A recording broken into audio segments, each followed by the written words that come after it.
night.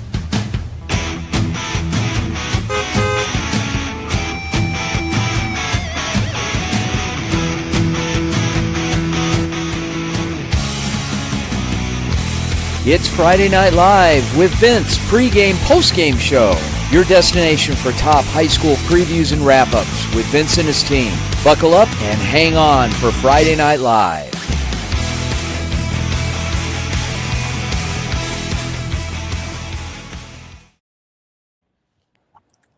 Ladies and gentlemen, welcome back to Friday Night Live, presented by the Varsity Sports Show. I'm Jamarion Johnson here with Nick, Rash K, and Vince. How are we doing today, man? Vince, you're muted, man. What's going on? He doesn't want to talk to us, guys. Yeah, it's all right. Well, I'm doing wonderful. How about yourself, Jamarion? I'm doing great, man. Had a great day today. You know what I'm saying? Just living, no? Yeah, I mean it's really busy. It's the first Friday Night Live of April. I mean, it's a lot to look forward to. Our team down from U of A, they're looking forward to the Final Four and whatnot going on. We got a lot of high school baseball being covered around on the Varsity Sports Show. So it's great to be here on Friday Night Live, kind of, I guess, reconvening with everything. In addition, we have the women's Final Four live from Phoenix. I don't know if any of our team members are covering that, but some exciting basketball, and we're right in the Mecca this weekend with the women's Final Four. Indeed, man, indeed. We got a lot of sports here, man. Let's quit the small talk. Nick, get us into it, man. What we got up? What we got up next? All right. Let's get us started. We're going to send it up to UNLV. We got Ansley Pavicic. She's going to be telling us about some college baseball. Ansley, how you doing? I'm doing good, Nick. How are you? Wonderful. So tell us, we got the College of Southern Nevada versus Yavapai. Yeah, this is actually the sixth game of this series between these two teams. College of Southern Nevada went to Yavapai, swept the series on the road, and then now they're here in Nevada. They actually play. Yavapai even the series actually earlier today with a 4-2 win. The Coyotes won yesterday, so it's going to be a great end to the series tomorrow. And then, College Southern Nevada, when you look at their record, they're sitting 16th in the country for junior colleges. So a really great team with a really great record, sitting at 28-6. Really wonderful to hear there. So if you haven't really watched kind of JUCO baseball in the Nevada area, when you look at College of Southern Nevada, where do they kind of fit in with the rest of the schools in the area? I think they fit pretty well, obviously, given that there is a JUCO college. They're probably not going to get as much attention as like UNLV and the Hustlin' Rebels or the baseball team up in Reno with the Wolfpack, but they are one of the best. I think honestly, they're probably the best baseball team in the state of Nevada. And also, you got to look at obviously their most famous alumni, Bryce Harper, is from there. Actually played with this baseball team, so they're a special bunch. All right. Thank you, Ansley. Once again, that is the College of Southern Nevada. They'll be playing at noon against Yavapai. And let me turn it back to Jamarion. Thank you, Nick. Thank you. Appreciate it. Up next, we got Ethan Kinney from ASU with the month of March recap of the NBA. Talk to me, Ethan. What's going on? What's up, man? How you doing? Doing great, man. And yourself? Doing good. Yeah, March was super eventful for the NBA. One of the more exciting months that I've watched this season. I mean, I know everybody's going to mostly focus on when Bam Adebayo dropped 83 points, breaking Kobe's record. You had Jason Tatum coming back from his torn Achilles that he suffered in the playoffs last year. Came back way earlier than anybody expected. People assumed that he was just going to miss the entire regular season, maybe suit up for a playoff run, but he's now had some time to kind of get his legs underneath him. And with him in the lineup, the Celtics look like real contenders. On the not so good news, I mean, there's been kind of the saga with Jaden Ivey going on with the Bulls. I mean, they waived him for, making some questionable comments. I'm not going to go too deep into that just for controversy reasons, but they waived him. There's been some just some beat up injuries in the NBA. I know Luka Doncic just went down with a hamstring strain. His availability for the first round of the playoffs is pretty uncertain. But yeah, man, it's been a wild month. Indeed, man. Look, I got a quick question. How do you feel about the BAM 83? Talk to me. Was it fraudulent? What do you think? I mean, I don't know if fraudulent's the right word that I would describe, because I mean, it was a lot of free throws, and yeah, I mean, that fourth quarter, I don't know if basketball is the right word I'd describe for that, but I mean, 83, no matter which way you spin it, is hard to score in high school rec league. Like, it doesn't matter. Like, 83 points is 83 points. Yeah, I mean, I don't know if I'd say fraudulent, but definitely, he definitely stat padded a little bit towards the end there. Nah, yeah. Well, thank you. Appreciate you, Ethan. Yep. I'm gonna pass it back over to Nick here. You have a wonderful day, or night, night. Where it's nighttime. Mm-hmm. Well, let's keep it going, because next we got Hannah Flanagan from good old ASU. We're gonna talk about some Frozen 4. Hannah, how you doing? I'm good. How are you? I'm excited to be here. I know, wonderful. So tell us about what's going on in Vegas. Yeah, so next weekend is the Frozen 4 for men's Division I ice hockey, and it takes place, the semifinals are Thursday at 5 p.m., and that's North Dakota and Wisconsin, and then at 8:30 it's Michigan and Denver, and then whoever wins those will play for the final at 5:30 on Saturday. All right, wonderful to hear. So, I mean, if you look at the Frozen 4 last year, you had Western Michigan coming out of seemingly nowhere, and then they made it to the Elite Eight of hockey, and they lost to Denver. So do you think Denver is going to kind of be the team to look forward to beat here? I mean, you have number 1 Michigan, number 2 North Dakota. Who are you looking for most? So it's funny you say that. Denver leads the schools, like all the schools, with 5 championships since 2000. They won in 2024 and 2022 as well. So obviously they're a huge competitor in this, but I have my money personally on North Dakota. And this is because they have a really young but good team. Like, a lot of these kids are going to get drafted in this upcoming draft, hopefully. So my money personally is on them. I know someone from varsity is rooting for the Badgers, Wisconsin, so they could come out of nowhere, which would be great. But my money is definitely on North Dakota, and it would be awesome if it was North Dakota versus Denver, because I've been covering these teams all season just because they're in the NCHC, and that's ASU's conference. So that would be really cool to just see an NCHC final. That'd be really awesome. All right, quick question before we finish up here. What do you think about this being in Las Vegas? No offense to our friends at UNLV, but that's not really the biggest hockey city, is it? Yeah, I mean, I honestly didn't even really know this until recently that it was in Vegas, but I think that's awesome. Obviously, the Vegas Golden Knights have become a huge, huge program in Vegas. So I think that this will be an awesome turnout, and just once again bringing more hockey to the West, and just getting the word out. I think it's awesome to bring it to new states like this. Hopefully one day we can bring it to Arizona, but I think just following along and all that is really great. All right, thank you to the great Hannah Flanagan. We're going to turn it back over, keep this going. I'm going to pass the ball back to Jamarion. Appreciate you. Next up, we got Braden Goetz from U of A talking Michigan versus Arizona Final Four. Take it away. Well, folks, this is it. We have arrived at the Final Four. Many fans believe that this game is the true national championship, and that the winner of this game will take it all. I'm talking, of course, about Michigan and Arizona. There was a lot of discourse this season when Michigan fans believed that they deserved the number 1 ranking in the AP poll over the Wildcats. Michigan is led by senior forward Yaxel Lenborg. On the other end, Michigan is led by 3 freshmen, Cole Pete, Mr. Arizona, Braden Burries, and Ivan Karchenko. Arizona excels in the interior, getting the vast majority of their points in the paint. But with the Final Four being played in Lucas Oil Stadium, a football stadium and not a basketball arena, many teams have struggled with shooting due to a difference in depth perception.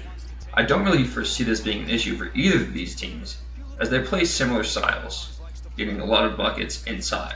I believe that if Arizona can limit their turnovers, hit a high percentage of their free throws, and continue playing like they have, they will have a date with destiny and college basketball's biggest stage, for the first time since before the Zona Zoo was even a concept. All right. Thank you for that. We're going to next look at another pre-recorded content. This is from Craig Baker, and he's going to talk about the 20th anniversary of Florida's March Madness win. What's up, Friday Night fans? I'm Craig Baker of the Varsity Sports Show, and tonight I'm bringing you another segment of this day in sports history. 20 years ago to the day, the Florida Gators men's basketball team dominated UCLA in the March Madness final to take home the championship crown.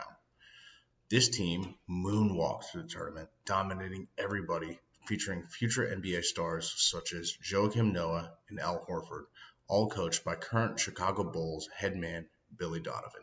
Night, one by Richard, one by Horford, two by Noah. There's Noah touching it, high, driving in off the glass, beautiful shot. Humphrey on it. And Farmar with 7 on the shot clock, and Brewer not wanting to give up anything. Respecting Brewer's great length. Farmer got a hand on it, give him a block. How about that? He really respected the length, didn't take the jump shot. Humphrey, just like Saturday, hits an early 3 in the. Those Gators struggled only once in that vaunted March tournament against number 23 Georgetown, winning a close battle by a score of 57-53.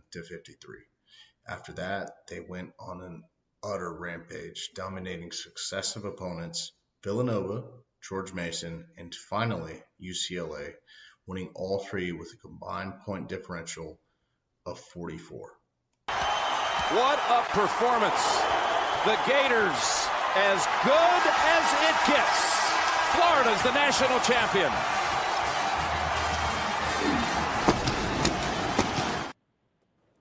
All right. Welcome back to Friday Night Live here on the Varsity Sports Show. This is Nick Rashke alongside Jamarian Johnson. It's our first Friday Night Live of April. So, we have March Madness wrapping up. We got baseball in full swing. Just a couple months away is the World Cup. I mean, Jamarian, we got a lot of sports to look forward to, don't we? Hey, man. Who you going for in the World Cup, though? I'm not going to lie. I'm not the biggest soccer/football fan. What I'm more looking forward to is, I guess, baseball. I mean, I'm a big baseball guy. You got the NBA playoffs coming up in just a couple of weeks, but I mean, there's so much to look forward to. It's the best. I'd say, even though there's no NFL or any of that, I'd say that, the spring and summer is the best season of sports. Indeed. I'm looking forward to basketball. Luka just got hurt. I'm trying to figure out who's going to win the MVP, who's going to win the championship. I think OKC might double back, you know what I'm saying, win it again. But who do you think is going to win the finals? NBA finals, I mean, I don't know. I want to go with the Spurs. I mean, I'm a big Wembanyama guy. But also, aside from that, we have a lot of stuff going on in the high school areas. I mean, in both you at UNLV, me at ASU, we're both covering high school baseball. I mean, the Varsity Sports Show is in a very busy period right now. Indeed. Well, speaking of basketball, like we was talking about, we have Nam Lee from U of A talking U of A basketball versus Purdue. Nam Lee, what it do? What's going on? Doing good. How are you? Doing good. I'm doing good. Talk to me. Yeah, so, for those who want to tune in tomorrow for the Final Four matchup between Arizona and Michigan, but may have missed last week's game between Arizona and Purdue, here's a little recap. It was an intense game. Yeah, Arizona came out on top last Saturday in the Elite Eight, 79-64 in San Jose. And yeah, like I said, it was a hard fought victory. And what made this win particularly impressive is that Arizona did not control the entire game. They came out early on. Purdue came out early on, matching Arizona's intensity, and with every bucket that Arizona scored, Purdue answered and kept it really close. Had the fans worried, and at halftime they were up 38-31 and looked pretty comfortable doing so. But however, Arizona came out, really weathered the storm. They came out in the second half looking like a completely different team, outscoring Purdue 48-26 and turning that close game into a blowout. The turning point, it came, like I said, right after halftime. They came out looking fresh, shifted the momentum to their side. And as the game went on, Purdue really struggled to keep up with that pace. And the team was led by Koa Pete, 20 points. He was also named the region's most outstanding player. And yeah, when you look at the numbers, Arizona just really wore Purdue down. Purdue did a good job at matching their Arizona's intensity early on, but as the game went on, they just couldn't keep up. Sure. Thank you so much for the recap, man. Appreciate you so much. You have a wonderful night. All right. Thank you. Indeed. We pass it back over to my guy Nick. What it do? What we got next? All right. Well, so next we're actually gonna have two Nicks on call. This is yours truly, Nick Rashke, with the great Nick Hill from Arizona State. Nick, how you doing, my friend? I'm doing good, man. How you doing? Great. We're the best named duo on the Varsity Sports Show. Anyways, continue. We have Arcadia versus St. Mary's baseball. What you got for us? Yeah, so this was the second time in this week that these two teams faced off. On Monday, St. Mary's had the home advantage and they won 3-2. So, people thought this next matchup, Arcadia's home, would be a little bit of a closer one, but that was not the case. I mean, St. Mary's kind of blew them out of the water. It was 5-0, ended up being the score. Mm-hmm. But, what really was interesting, though, is like these two teams had very different play styles, especially on when hitting.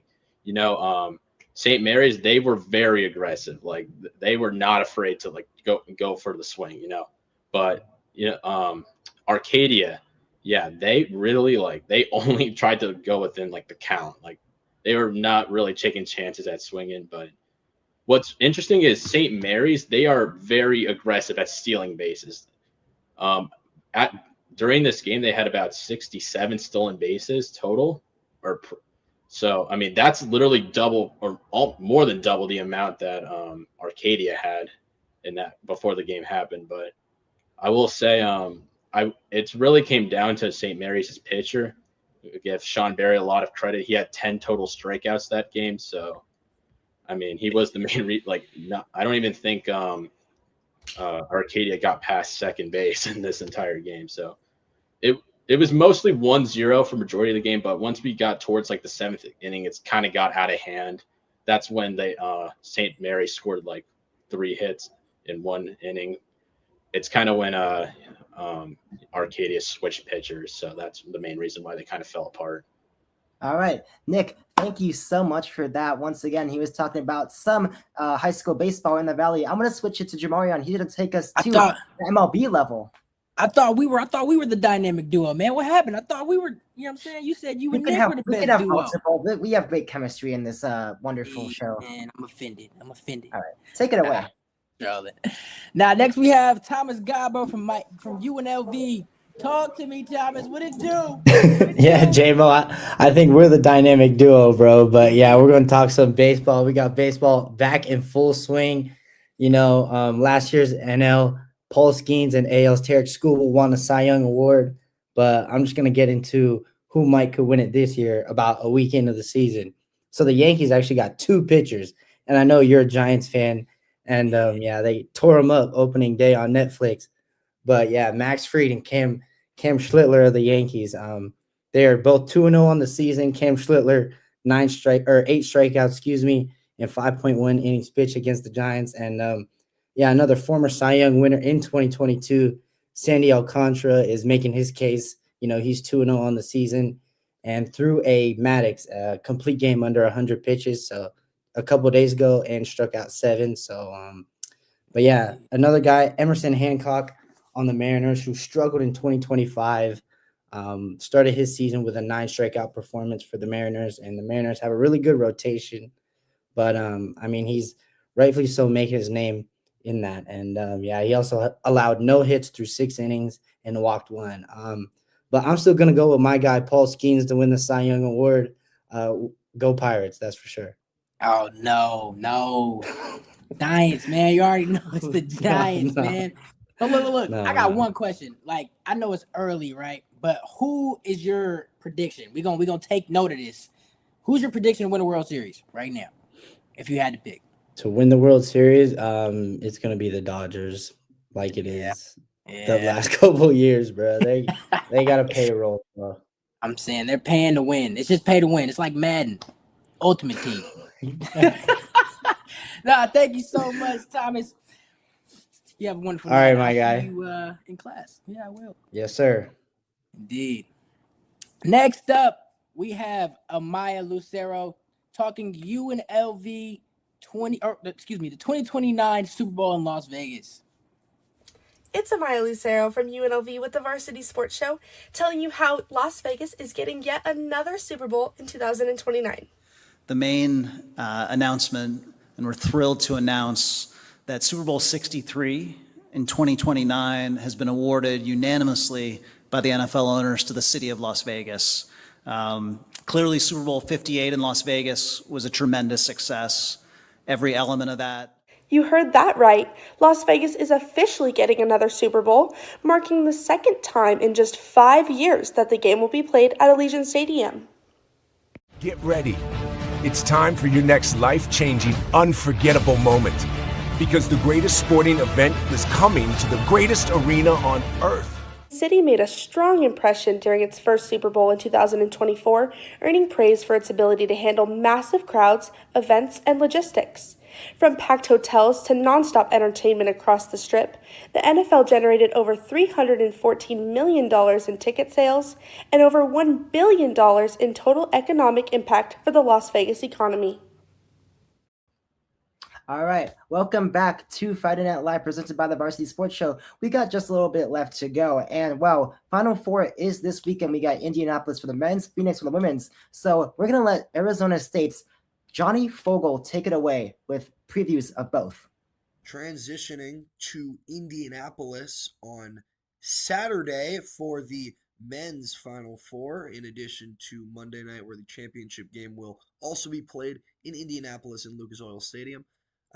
In the first game, we've got Illinois and UConn. UConn coming off of a massive comeback over Duke, 19-point comeback. UConn also beat Illinois 3 years ago in the Elite Eight by 30 points.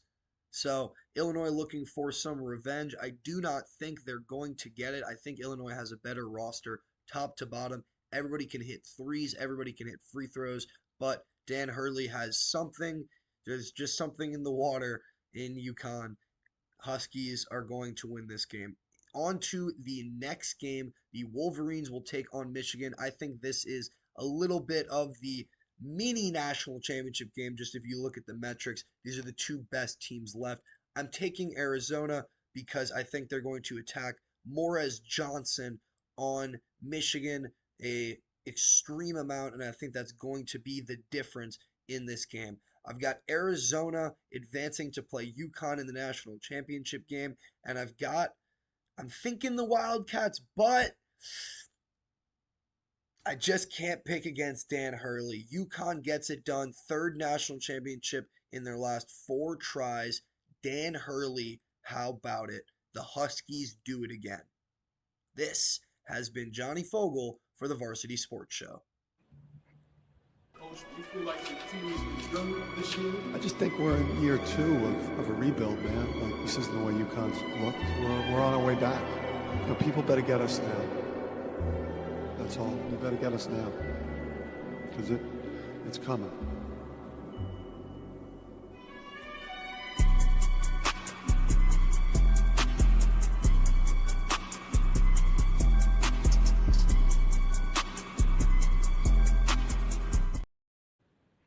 Once again, that was Johnny Fogel talking about Indianapolis, the Final Four for the men's. That will be tomorrow. But let's turn it over to the women's side, because here in Phoenix, Arizona, we just had a women's Final Four earlier today, and Johnny has another segment that he wants to talk about both of those.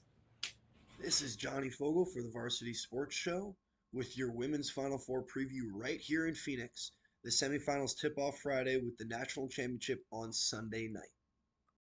In game 1, UConn will take on South Carolina, and I like the Huskies minus 6.5. They're undefeated. They've won over 50 straight, and with Azzi Fudd, a potential number 1 overall pick this year in the WNBA draft, and Sarah Strong leading the way, they just have more firepower and depth over 4 quarters, especially because this is a rematch of the national championship from last year where UConn dismantled the Gamecocks. If the Huskies finish this run, Gino Auriemma would win his 13th national championship, and UConn would add a 7th undefeated season, extending the greatest dynasty in the sport. In the other semifinal, Texas faces UCLA.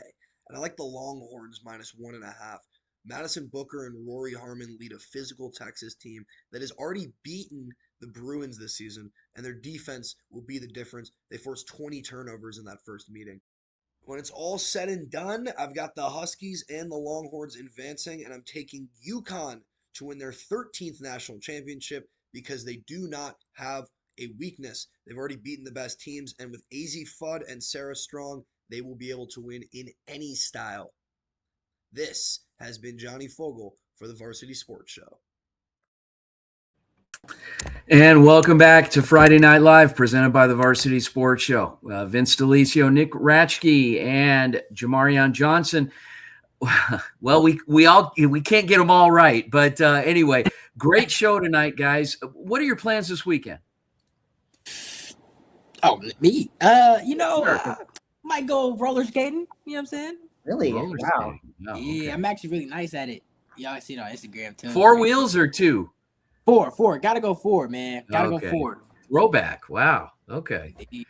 All right. What about you, Ratchke, Nick? what about you? Well, so, I don't want to let my bias take over. I am a sports journalist after all, but my parents both did go to University of Illinois. So I kind of drew this a little thing. We're going to Illini. We got men's Final Four. I'm hoping Illinois takes it all away, but, we'll see what happens. We got a lot in store. I mean, it's going to be a fun weekend. I think I'm just going to be relaxing for the most part, though. I think it will, and we'll What be out about you, there Vince? active. Well, our crews are going to be out there really active this weekend. We've got men's lacrosse down at the U of A. We are the broadcast and production team for the U of A men's Wildcat lacrosse team. So look for a game tomorrow at 11 a.m. From Sitton Field. We'll be doing the broadcast, as well as Las Vegas. We'll be out in Henderson, where the College of Southern Nevada baseball team take on Yavapai College. That game, first pitch, noon. Also, we'll be broadcasting that game as well. So on behalf of our amazing team. Oh, one more thing. Tomorrow morning, Varsity Sports Radio Show, AM 1060 KDUS Arizona, will be live from the Maricopa County Fair, 10 a.m. AM 1060 or the 1060 app if you're outside of coverage area, outside of the state of Arizona. Tune in. It's going to be a lot of fun. We'll have exhibitors, entertainers, members of our amazing team, as well as some other guests throughout. So we'll be live 10 to 11 a.m. tomorrow morning. Guys, on behalf of our amazing team, thanks again. Nick Ratchke from Arizona State University, Jamarion Johnson from University of Nevada, Las Vegas, and the rest of our team. My name is Vince DeLisio. Thank you, big thank you to our producer, Marla Mundo from UNLV. Have a great night, everyone.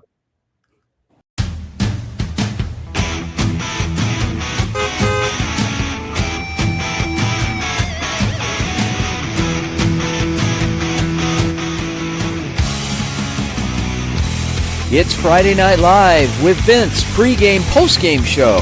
Your destination for top high school previews and wrap-ups with Vince and his team. Buckle up and hang on for Friday Night Live.